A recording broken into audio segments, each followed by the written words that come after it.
In my entire life, I have probably spent a total of 3 to 4 seconds thinking of Greenland.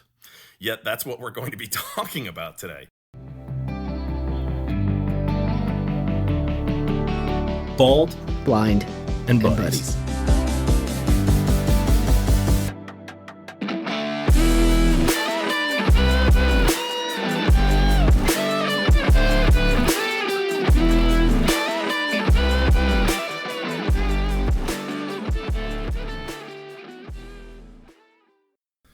Timmy C.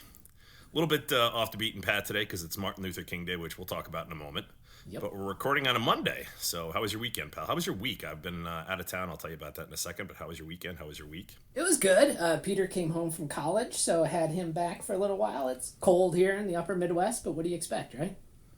Yeah, pretty much par for the course, right? Yeah. So it's like people that complain about ambulances and police sirens and they live in Manhattan. It's like, well, that's kind of, part of written into the fabric, is it not? Yeah. So, yeah. Now, how far is it for Peter? Is that an hour and a half? What is it? Yeah, about an hour and a half. That's about perfect amount of distance. How far were you when we were at ND? It was about 6 hours, I think. Driving, or did you usually fly? No, we drove. Did you? Yeah.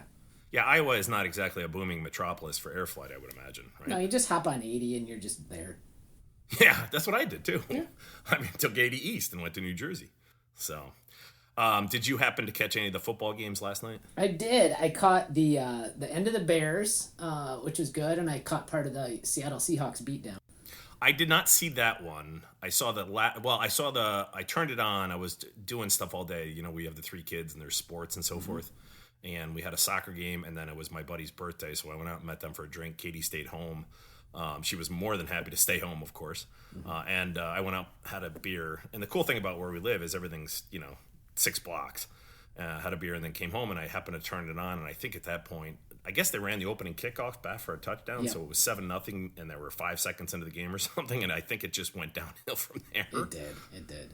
But I had funny story. My boss, who will remain nameless, but a wonderful guy, he is from Boston. And when he hired me for my current job, of course, on my resume, it has our university, which is, of course, what, Timmy? University of Notre Dame. Notre Dame, Ben. Notre Dame. Anyhow, he said, and I see you live most of your life outside of New York. You're not a Yankees fan, are you? And I said, yeah, unfortunately I am. And he said, all right, there's 4 things in life that I hate: the Yankees, Notre Dame, the IRS, and the Dallas Cowboys. You have 2 of the 4.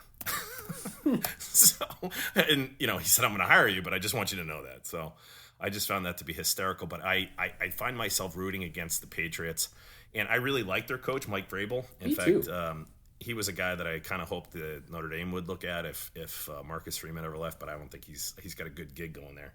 But I was rooting for both teams that ended up losing yesterday, both the Bears. My dad's from Chicago. I wasn't terribly broken up about the Rams, but I always say that I find it difficult, and tell me if I'm wrong on this, to root for teams from Los Angeles. It's like you have so much going on in Los Angeles. Give us something here. Like Buffalo needs to win. Detroit needs to win. You know what I mean? Like, right. Terrible weather. They're sheltered in for 6 months out of the year. Chicago, Chicago is probably America's best big city, but I find it difficult to root for California teams, even though I love the state. How do you feel about that, Tim? Well, I kind of feel bad for the Rams because they wandered around so much. They were the LA Rams and then St. Louis, and now they're back in LA, and I feel a little sorry for them as a franchise. Well, they've got a Super Bowl. They've got a couple of them. They got one from St. Louis and one from Los Angeles. Yeah. So they've clearly have done okay. Yeah. But, good luck to both the Denver Broncos and the New England Patriots.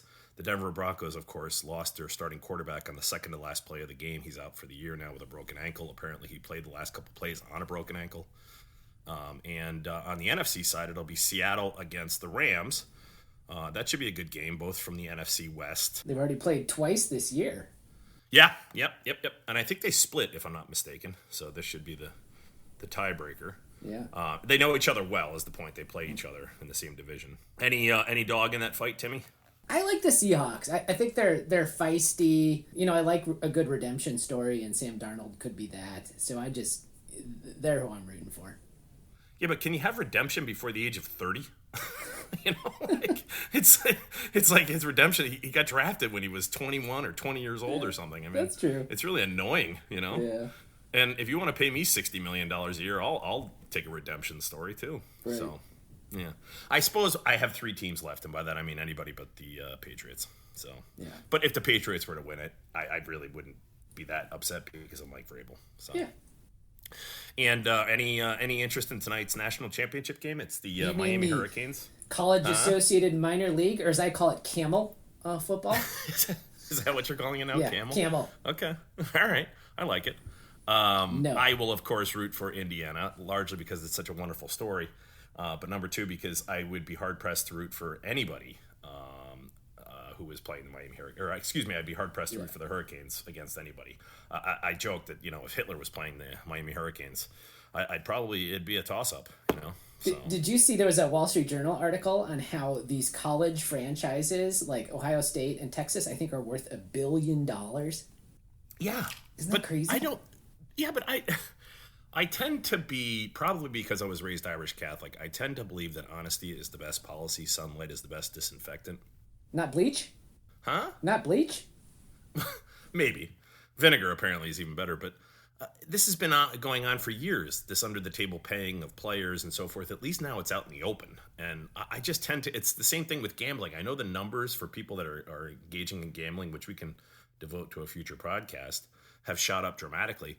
But I would prefer it to be out in the open and deal with the numbers accordingly. And I just feel that way about college football. It's always been such. And now the money, at least, is out there in the open. Yeah. Yeah. But real quick, before I get into that, I was in Arizona. Have you ever been to Arizona all week for a sales conference? Nope. It's funny. I'm surprised, maybe because you have conceptions about places, which is unfair. You shouldn't judge before you see it yourself or try it yourself. And I've been there now twice in the last 5 years. And I have to tell you, I really, really like it. I was in the Phoenix area, Scottsdale. It's, the maybe because the scenery is so uniquely different in terms of just, it's basically a desert with cacti and all sorts of different foliage and such. I'm drawn to it. I really like it. And I've developed this term. I've really embraced this term, which apparently is pretty common, called snowbird. Mm-hmm. You spend 6 months there, 6 months in another place. And not that I'll ever retire, but when I downsize, I suppose I could do that. So, yeah, that sounds cool. Yeah. But Timmy, we should pay tribute to Dr. King in just a minute. But before I do that, can I do the last week's trivia and I'll do this week's trivia? Yeah. Okay. So last week's trivia, we talked about how the Indiana Hoosiers are playing for the national title tonight against the previously mentioned Miami Hurricanes. And I always joke, how can you root for a team named after a natural disaster? But that being said, the question that I asked last week was, do you know who the losingest football team in NCAA football history is? Do you know who it is, Tim? No, I don't. It's actually Indiana. Huh? Yeah, so that would be the ultimate. You want to talk about a redemption story, huh? Yeah. Yeah, so. But this week's trivia question is going the opposite direction, Timmy. Do you know which university, and of course, you can claim football titles, you can claim basketball titles. Those are the 2 big revenue-generating sports, or as you say, CAML. Mm-hmm. What is it? College Associated Minor Leagues. CAML. Do you know which university has the most national titles across men and women in all athletic disciplines? Do you know which one? Ooh, and I'll list the top 3 next week. All but right. I was actually surprised by this. Which university has the most national titles? And then it's inclusive of both men's and women's sports. So not just football and basketball, but lacrosse, field hockey, and going on and on and on and on and on. So the single gender universities are at a distinct disadvantage, right? If they are, for this question, yes, they would be. Yes, we are being discriminatory. That is correct, Tim. Are there still single gender universities? I don't know, but Notre Dame, whatever, in 1970. So they're clearly behind. Was it 73 or 76? I think it was something like that. Yeah, something like that. Yeah. Our neighbor growing up was one of the first class. Was a woman in the first class of women. Yeah. So, and now it's actually more women than men. Yeah. Yeah. Most higher ed is now. Statistically. Yeah. I think generally women are smarter, top to bottom, than most men. I think we could discuss that on a future podcast. I don't want to. I don't see that going anywhere but poorly. Okay. So, yeah. But Timmy, you wanted to talk about some upcoming guests. I did as well, and we wanted to pay tribute to Dr. King, right? Yeah. So let's talk about our upcoming guests, John. We have Chirian Koshi on why generosity connects. So it's all about cultivating generosity, the power of that, and we need more of that than ever these days. So I think that's going to be cool, as well as Lauren Zelt, who's going to talk to us about lawsuit abuse and issues with personal injury. We're always interested in the law here, and so those are two upcoming guests to look forward to in the next month or so. And how about you, John? You got one? I've got one coming up. And before I do that, did you know that 2 out of every 3 attorneys in the world is in the United States? I believe it. Yeah. Yeah, we're a litigious society, but there is something to be said about that as well. So I will go to bat. I made a joke this weekend, and it happened to be an attorney, and she says everybody hates attorneys until you need one. Right. And I can speak from experience, as can you, right? I can. Yeah. Yeah. So Katie's grandfather was the chief of police of Scranton. And I am beyond thrilled to have our next guest, who we will be recording in the coming days, and we'll run that after edits and appropriate discussion and so forth. But we are going to have the former police commissioner of Boston, a fellow by the name of Ed Davis, on the podcast. I was drawn to Ed's story. I'm always fascinated by law enforcement, particularly big cities, things of that nature. I would have loved to have had a discussion with, for instance, Mayor Giuliani before he lost his mind, and by that I mean 20 years ago. But Ed Davis was the police commissioner and became famous because he was portrayed by John Goodman in the movie Patriots Day, which I find to be an extraordinarily well-done story. It's done by one of my favorite directors, Peter Berg. It's about the story of the Boston bombing, the marathon bombing, which is almost 10 years ago now. I think it is actually 10 years. I'll have to look up the exact date. But to that end, we are going to be thrilled to host Ed Davis, talk about his experience both as a law enforcement officer and, of course, that horrible day and how they were able to catch the Tsarnaevs. And so that's upcoming, as well as a journalist who shall remain unnamed. I know he is finishing up on a book deal. You and I have both talked to him, and very excited to host some people in the future, as well as some in the hopper that I'm still trying to get to yes. They're at maybe, but we're trying to get them to yes. So you're saying there's a chance. I'm saying there's a chance. More like 1 in a million. So you're saying there's a chance. Why don't we pay tribute to Dr. King? We'll, of course, do that at the end. Any stories about Dr. King? I have one that's pretty personal for me, and I'll tell in just a second.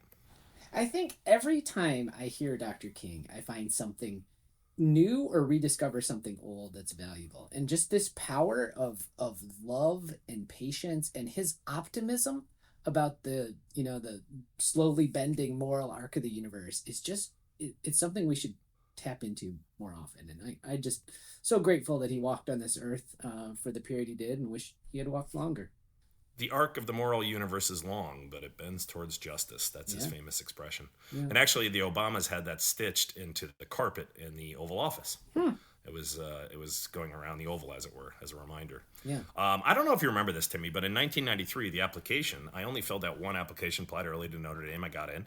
And one of the essay choices was Dr. King's letter from a Birmingham jail.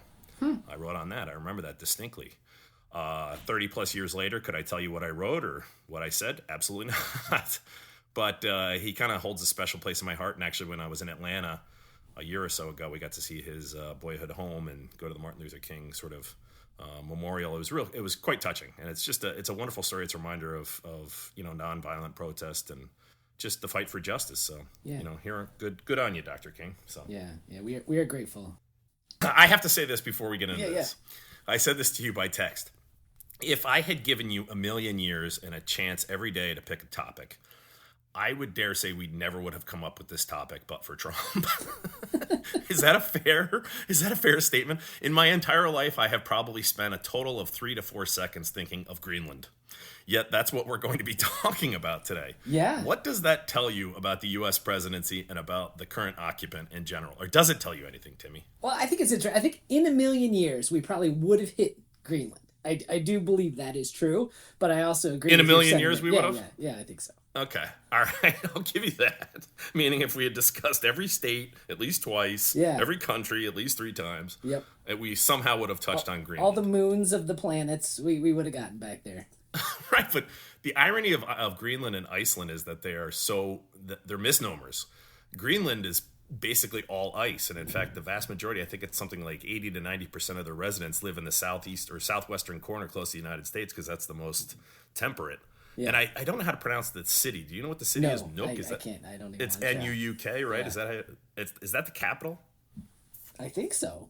Okay, but Iceland is actually quite nice. It's supposed to be absolutely, not that Greenland isn't nice, but it's just basically a huge sheet of ice. Right. So what brings us to Greenland, Tim? Why don't you give your feelings about it, and then I'll just let loose on the current occupant of 1600 Pennsylvania Avenue. So first, I was goofing around this afternoon, folks, and for our dozens of listeners, tens and tens of you. Yeah. Enjoy this segue. Check this out, folks.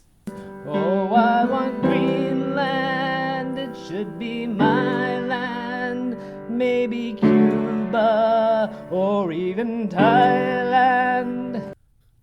Just to set the stage. I was thinking of Donald Trump singing that, folks. So for the dozens and dozens of listeners, Timmy, to his credit, is always concerned about passing things by his co-host on the Boland and Timothy podcast. Timmy graduated valedictorian, had 1 A- in college. He's clearly brilliant, but he's also the most brilliant wise ass you'll ever meet. You have complete carte blanche, permission to do anything you want, and I was not aware of that until you just got on right now that you're going to do that, which I think makes it fresher and better, because that is awesome. So well done. Crack me up at least. This land is Greenland. This land is maybe Thailand. It's beyond. Here's a couple things I do want to talk about. Number one is why is the United States? Bill Maher joked about this one time on Real Time with Bill Maher, or one of his shows, and said only the United States thinks it's okay to just openly pine or ponder who should we bomb next. Like, we just sit there as policymakers and go, yeah, I'll bomb him. We should bomb him. I mean, we're openly talking about bombing Iran. Now, again, I understand that Trump's a fabulist, and 1/100th of what he says you have to take at face value, and even then it's probably shaded with the truth. But to that end, we go and we grab Maduro, and I ask this question: why is it our responsibility? I understand the idea of we have a greater. It's that Bill Gates thing. Why do I have a bigger responsibility because I'm a billionaire? And the answer is because you do. I understand that the United States comes with inherent responsibility. Being a citizen comes with inherent responsibility, and that may be uncomfortable at times. I don't think we had to go get Maduro, and I certainly don't think we have a right to Greenland. It's not in our strategic. You could make the argument. Well, hold on. It's in our strategic interest, but I don't agree with. I don't understand why it's okay that the United States openly thinks about who we should bomb next, who we should invade next. It's like, Anyway, go ahead. This was an interesting question for me. I asked myself, why is Greenland important, right? And it turns out that there are a couple reasons. So first of all, there's this thing called the GI-UK gap. So Greenland, Iceland, United Kingdom. And there's a gap that any Russian submarine or naval vessel needs to pass through to get into the North Atlantic. And so we have been monitoring that with underwater microphones, airplanes, ships, etc. for a long time. So Greenland has strategic importance there, as well as radar installations, especially looking over the pole where nuclear missiles and other missiles can come from. And it has a lot of rare earth elements, which are becoming more and more important with electric cars and other military applications. So Greenland does have, why does anybody care about this sheet of ice? Those are 3 reasons why people do care. It turns out China is getting very invested in the mining industry in Greenland as part of their Belt and Road Initiative. So there are strategic interests that would be served by us possessing Greenland. Now, let me backtrack a little, because what I was going to say, and I tend to interrupt you, and you interrupt, and that's fine. It's par for the course. I interrupt you 6 times for every one that you interrupt me, or probably 60 times for every one you interrupt me.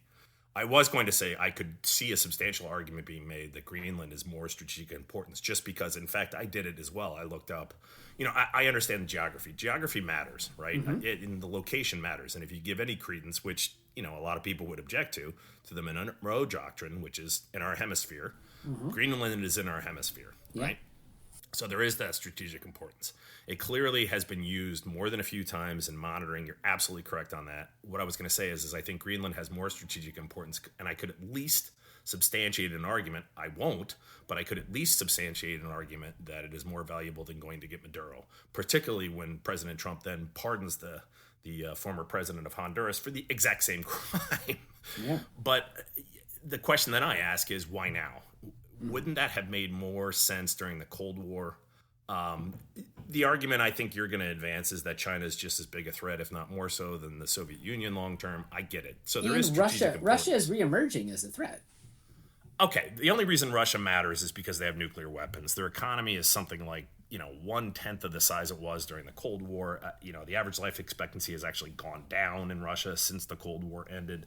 It is clearly a backwards country that happens to have nuclear weapons, which is and why nuclear it gets attention. submarines. Right, nuclear weapons, just nuclear in general, right? So, but what does this, Trump has said that he wants to buy it. But now he puts out this tweet this morning, or whatever the hell they call it on Truth Social, about how he didn't win the Nobel Prize, so he's going to invade to prove something. It's literally, is this not literally like listening to the petulant child in kindergarten, like, I can't have my toy, so I'm going to go home. The only difference between the petulant child and Trump is one has nuclear weapons. And based upon his maturity, I would probably choose the child over Trump to have nuclear weapons at this point. Would you like to hear? I pieced together most of the tweet and put it in with an AI voice. Should we share it with our listeners? Absolutely, please. All right. Considering your country decided not to give me the Nobel Peace Prize for having stopped 8 wars plus, I no longer feel an obligation to think purely of peace, although it will always be predominant, but can now think about what is good and proper for the United States of America. I have done more for NATO than any other person since its founding, and now NATO should do something for the United States. The world is not secure unless we have complete and total control of Greenland. Okay, there actually is, and they always say a clock without batteries is right twice a day. Yeah. There actually is an element of truth, which I agree with in that statement, which is it is the inherent responsibility of the President of the United States to think about strategic interests of the United States. Yeah. That's the end of the sentence, though. Right. He's suddenly saying, because I didn't win this prize, and there is a psychosomatic aspect to this. I have heard, and again, I don't believe in armchair psychologist. You're the psychiatrist. It's unethical. It's immoral to try and diagnose people from afar. But I have heard from more than a few people that he is obsessed, and by he, I mean Trump, is obsessed with the fact that Obama is loved and has the Nobel Peace Prize, and he does not. Because, and let's take a second back here. What is different about Obama than Trump? Could it be, I don't know, his skin color? I mean, Trump's family has settled multiple federal lawsuits for discrimination. I don't want to get into the Central Park rapist that he basically advocated for the death penalty. His stance on race relations, shall we say, is not ideal. And so it seems to me that because Obama did it, he has to outdo him. And so he's going to threaten to invade. Say this sentence out loud. The United States president is threatening to invade Greenland because he didn't win the Nobel Peace Prize. I mean, you couldn't make this up if you were a Hollywood screenwriter. Well, I think you would get laughed out of the room. They'd be like, "That's preposterous." Right? Like that's not a plot. What are you talking about? I know you find him entertaining and comical, but it's just, he went and grabbed Maduro. I can't put it past him to do this. And it's like, this is our European allies. It's been owned or controlled by Denmark. First of all, the Nobel Peace Prize is given out in Oslo, which is Norway. I don't think he knows that. Number two is Denmark controls Greenland, which Correct. is, by the way, a different country. It would basically be like saying, I'm really bored, let's go invade Canada. It's sad that this great country has come to this for its leadership. I mean, that actually was a South Park movie. What was? Invading Canada. Oh, was it? Yeah. In the South Park movie, they decided to invade Canada. So I guess there's a couple of things here. I think, number one, Rush Limbaugh used to say this. I'm quoting Rush Limbaugh. The world is governed by the aggressive use of force. And I think there's truth to that. But I think there's different kinds of force. And any force that breaks up NATO, right, in order to get a piece of land for strategic value, you've traded so much more in the bargain than what you got. But Timmy, he's ready to throw Ukraine down the river. I don't put it past him. There is a meme going around that Russia made the greatest investment ever, and they show a picture of Donald Trump. And whether or not he's a Russian agent, or I don't even want to get into that. As you know, I've taken a step back from the news for the last 16, 17 months. But he's ready to throw a European ally, which is incredibly strategically important, and Ukraine, to the wolves. What would stop him from doing the same to Greenland? Right. It seems like a child who's having a petulant temper tantrum. If he doesn't get his way, he's just going to use nuclear codes. And what makes it even worse is there are adults in the room. There's that little thing called, I don't know, a co-equal branch of government called the Senate, called the House of Representatives, and they are just absolute supplicants. It's beyond appalling to me. Right. And I think that there's a couple other things to think about. There's different kinds of force, right? Back in the Cold War, people were trying to come to the West, right? Because we had it better. We had freedom. We had things like that. And there's ways to enhance our interest in Greenland, right? Through investment, through voluntary participation, that can move us closer and make them more, strategically useful to us, that aren't force. There's only 56,000 people in Greenland, John. And they're capable of voting, right? So you could woo them to be independent, right? You only have to sway 29,000 of them. Right. Okay, fair enough. That seems like a smart investment. I mean, if that's Wall Street bought Mitch McConnell for far less. So and China knows this. Their whole Belt and Road Initiative is spending money, getting people hooked around the world, and then manipulating them, right? Like there are other ways. The IMF does this. There's more than one way to get your strategic interests met, and this approach is just so crazy. But why do it? There's an old saying the mafia used to have, and again, I use the mafia intentionally because I do think that he behaves like a mafia don. Is that it's always better to have your enemies in the tent pissing outward than outside the tent pissing inward. So why is he going after all of our allies? I mean, he's managing. There is an argument to be made that, we basically pay for NATO and all these other things, and we're tired of it. I get it. But is invading Greenland worth, alienating every single European ally and threatening the breakup of NATO? On its face, I have to say absolutely not. It's even ludicrous that I have to put that sentence out there. Well, even by the NATO charter, it would become an attack on NATO. Right, they'd be forced to respond under Article 5. Yeah, so it's just absurd. I mean, why does he do all this against our enemies? I don't want to bomb Iran. He's openly talking about bombing Iran, and there is an element that maybe, but again, people always are looking for the 8-degree dimensional chess with Trump. It's not there. But if the net effect of his sort of irrational behavior in foreign policy is that a lot of countries are sitting up and taking notice, I'll be the first person to say good on you. I just don't know if threatening our allies and threatening to invade Greenland is the way to do that. Yeah. It's so asinine on its face. And can we get into, real quick, sure, where does he get off claiming he stopped 8 wars? Could you explain that to me, Tim? Smarter people than me have tried. I'm trying to figure this one out. I think there was a real role in Israel. I think that's legit. That's the only one I can really think of. Fine. He got Israel to negotiate certain peace agreements with Middle Eastern allies, right? But one of the ones he's claiming is the situation in Gaza. Timmy, there is an argument in international relations that conflict is not simply the presence of armed conflict. It could be, the absence of peace and arms deals and the CIA trying to overthrow governments, through back channels. These are all elements of active conflict. But he's claiming credit for Israel and Hamas because a ceasefire was brokered. Do you want to put even money on that breaking out again? I'll take that. How about Israel and Iran? He's threatening to bomb Iran. Right. Pakistan and India, he's claiming. Pakistan and India have been on a low boil since 1947. It's not exact. It's like saying, Canada is at peace today. You can thank me because it happened while I was president. Right. It's absolutely insane. I mean, he's claiming credit for a border conflict between Thailand and Cambodia. A ceasefire was negotiated in summer 2025. Guess what? Fighting broke out again in the fall. Yeah. It's like, all right, now we're down to 7. It's like, a plane didn't crash today. I was president. You're welcome. I mean, the absence of something does not prove a pattern. What? Yeah, well, but here's the hard part. I think George W. Bush used to talk about this.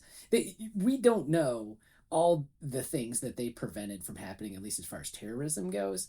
So I think sometimes you probably should get some credit for the absence of things. But in your examples, I totally agree. Right, but here's the problem, and this is the uncomfortable truth.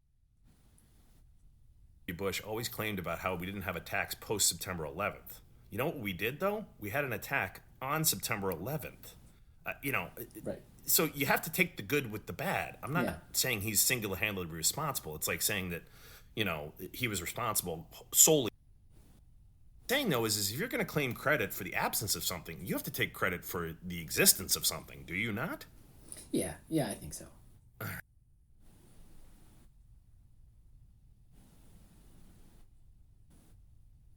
Hollywood producer would have even taken that call? No, I don't think so. Do you have anything final thoughts on this?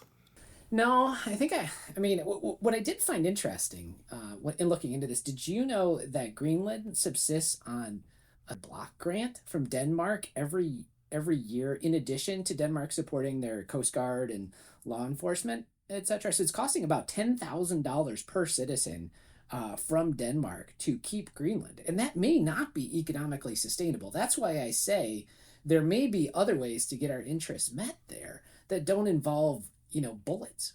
But Timmy, that's the same thing with U.S. states. I mean, you could make the same exact claim about Mississippi and Alaska. Yeah, if anybody wants Mississippi, U.S. federal government, they wouldn't exist. What's that? If anybody wants Mississippi, it's up for grabs. Right, we'll trade. I don't think we would want to get rid of Alaska, but no.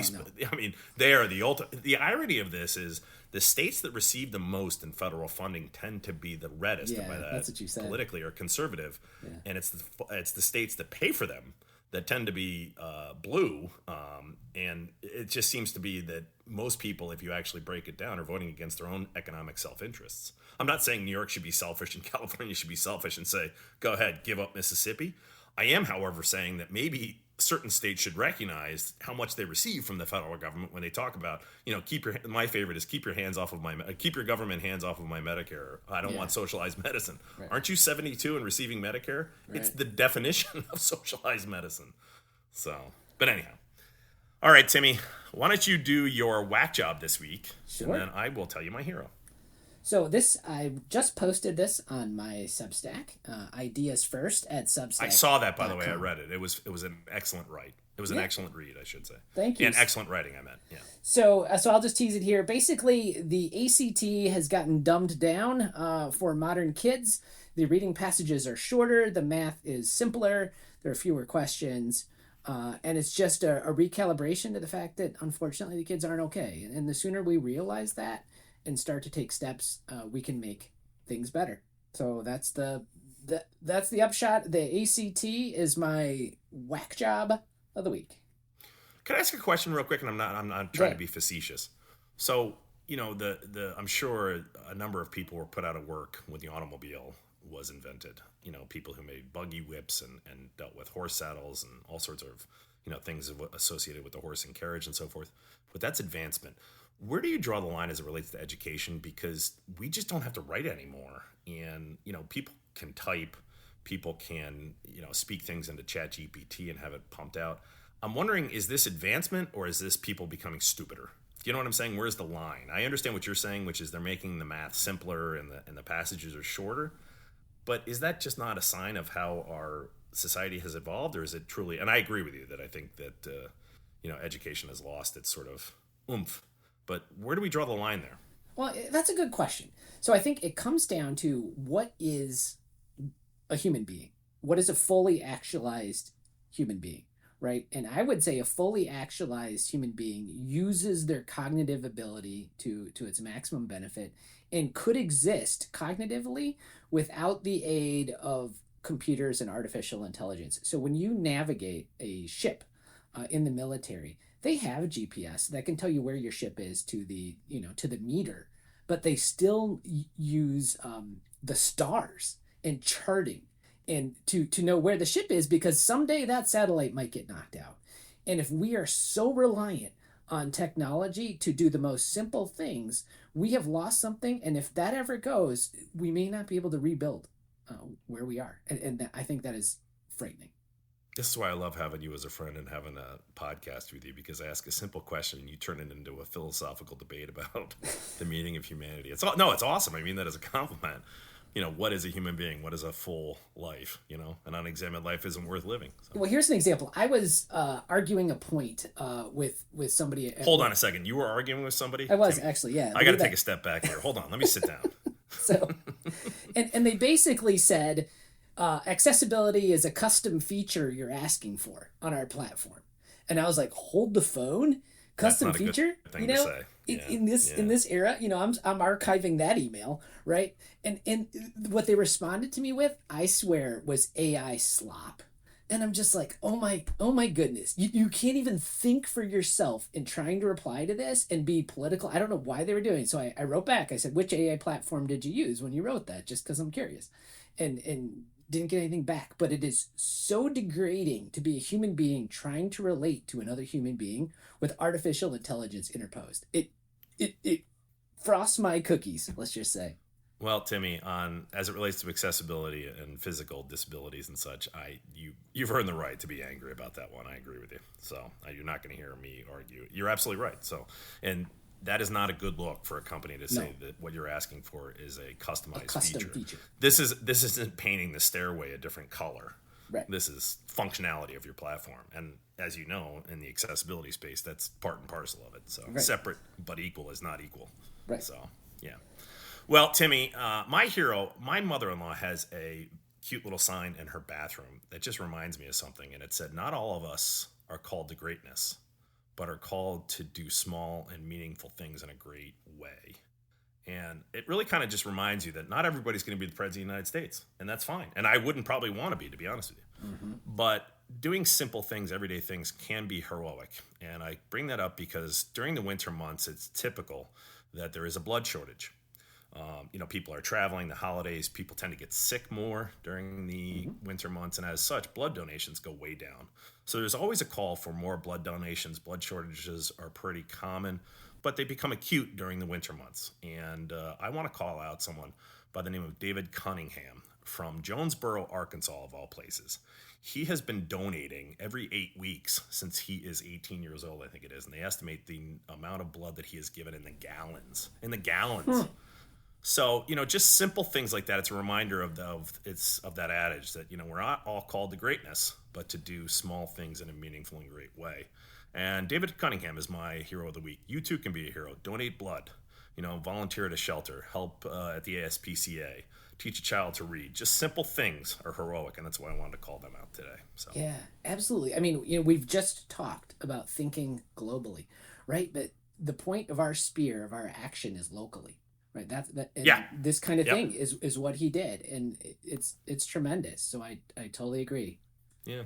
So, well, Timmy, enjoy the game tonight. I will say it without equivocation. If there's somebody who's a Miami Hurricanes fan who's listening, I apologize, but I'm not rooting for you. Go Hoosiers. I think I speak for 99% of the country on that one. But we'll find out the result next week. But may the best team win. Enjoy it. And this is John Boland signing off saying, hey, misbehave, drive fast, take chances. And this is Tim saying I couldn't care less who wins the college football game tonight. Touche, Tim. And if everybody likes what you're doing, you're probably not doing anything worthwhile. Take care out there, folks. And we're going to finish with some words from Dr. King as he accepts the Nobel Peace Prize. Well deserved. I accept this award today with an abiding faith in America and an audacious faith in the future of mankind. I refuse to accept despair as the final response to the ambiguities of history. I refuse to accept the idea that the isness of man's present nature makes him morally incapable of reaching up for the eternal oughtness that forever confronts him. I refuse to accept the idea that man is mere flotsam and jetsam in the river of life, unable to influence the unfolding events which surround him. I refuse to accept the view that mankind is so tragically bound to the starless midnight of racism and war that the bright daybreak of peace and brotherhood can never become a reality. I refuse to accept the cynical notion that nation after nation must spiral down a militaristic stairway into the hell of nuclear annihilation.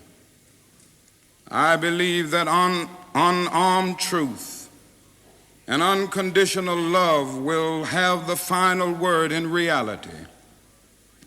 This is why right temporarily defeated is stronger than evil triumphant. I believe that even amid today's mortar bursts and whining bullets, that is still hope for a brighter tomorrow. I believe that wounded justice, lying prostrate on the blood-flowing streets of our nations, can be lifted from this dust of shame to reign supreme among the children of men.